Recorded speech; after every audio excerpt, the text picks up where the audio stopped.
नमस्ते फ्रेंड्स, स्वागत है आपका हमारे YouTube चैनल स्पिरिचुअल ज्ञान बाय मिष्टी माँ। दोस्तों, चैत्र नवरात्रि की शुरुआत 9 अप्रैल 2024 मंगलवार के दिन से हो चुकी है। वहीं इसका समापन 17 अप्रैल को होने जा रहा है। नवरात्रि की अवधि में 9 दिनों में माँ दुर्गा के अलग अलग स्वरूपों की पूजा अर्चना की जाती है। इन 9 दिनों में से अष्टमी और नवमी तिथि को सबसे खास माना जाता है। ऐसे में आइए जानते हैं अष्टमी और नवमी तिथि पर कन्या पूजन कैसे करें। नवरात्रि में कन्या पूजन का खास महत्व है। कन्याएं मां लक्ष्मी का भी स्वरूप मानी जाती हैं। कन्या पूजन का यह अनुष्ठान आमतौर पर अष्टमी व नवमी तिथि पर किया जाता है, लेकिन कई लोग इसे नवरात्रि के अन्य दिनों पर भी कर लेते हैं। नवरात्रि पर कन्या पूजन को बेहद शुभ माना जाता है। कई जगहों पर कन्या पूजन को कंजक पूजा के नाम से भी जाना जाता है। इस दौरान 9 छोटी लड़कियों को देवी दुर्गा के 9 अवतारों के रूप में पूजा जाता है, जिन्हें नवदुर्गा भी कहते। हिंदू धर्म ग्रंथों के अनुसार कन्या पूजन के लिए 2 से 10 साल तक की कन्या उपयुक्त होती है। 2 से 10 साल तक की कन्याएं मां दुर्गा के विभिन्न रूपों का प्रतिनिधित्व करती हैं। 2 वर्ष की कन्या को कुमारी माना जाता है। इसके अलावा लंगूर के रूप में एक लड़के को भी इस पूजा में शामिल किया जाता है, जिसे हनुमान जी का प्रतीक कहा जाता है।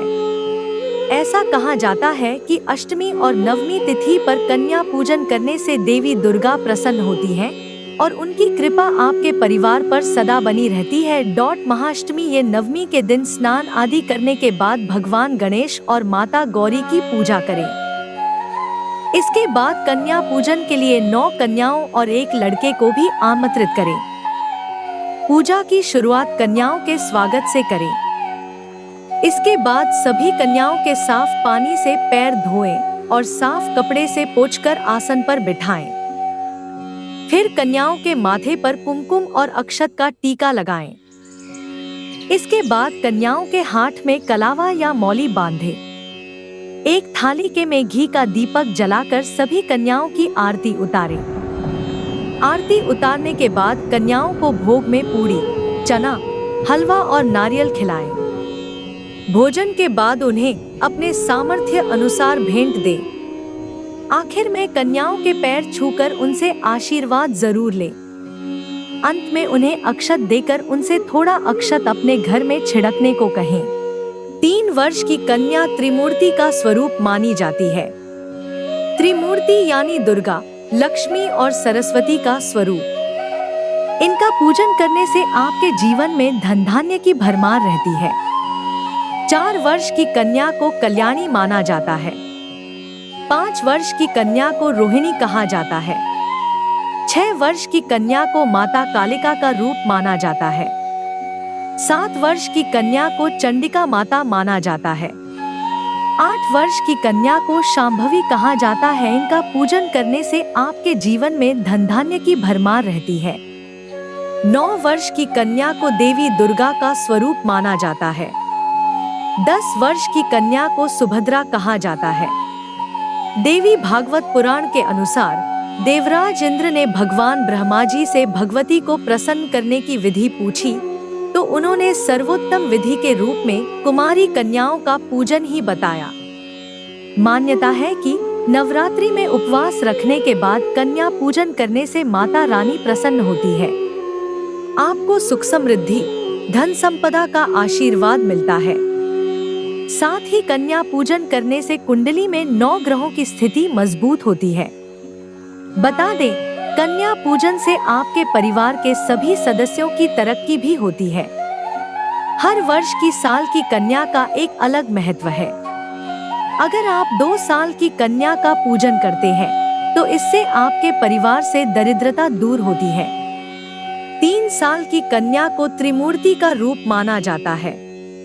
दोस्तों, इनका पूजन करने से आपके जीवन में धन धान्य की भरमार रहती है। इनका पूजन करने से भक्तों की मन की इच्छा पूरी होती है और जीवन में सकारात्मकता बनी रहे। यह भी मान्यता है कि अष्टमी और नवमी के दिन कन्या पूजन में एक बालक की भी पूजा करनी चाहिए। धार्मिक ग्रंथों के अनुसार जब भगवान विष्णु ने माता सती के शव को सुदर्शन से काटा तो उसके हिस्से जगह जगह गिरे और शक्तिपीठ बन गए। इन स्थानों की रक्षा के लिए भगवान शिव ने भैरव की नियुक्ति की थी। इसलिए माना जाता है कि नव दुर्गा पूजा के दौरान कन्या पूजन के समय एक बालक की भी पूजा की जाए। पौराणिक शास्त्रों के अनुसार इंद्रदेव ने ब्रह्मा जी के कहने पर कन्या पूजन किया था। दरअसल दोस्तों, इंद्रदेव देवी मां को प्रसन्न करना चाहते थे। अपनी इच्छा को लेकर इंद्रदेव ब्रह्मा जी के पास पहुंचे और उन्हें माता दुर्गा को प्रसन्न करने का उपाय पूछा। ब्रह्मा जी ने इंद्रदेव से कहा कि देवी माता को प्रसन्न करने के लिए आपको कन्याओं का पूजन करना चाहिए और उन्हें भोजन कराना चाहिए।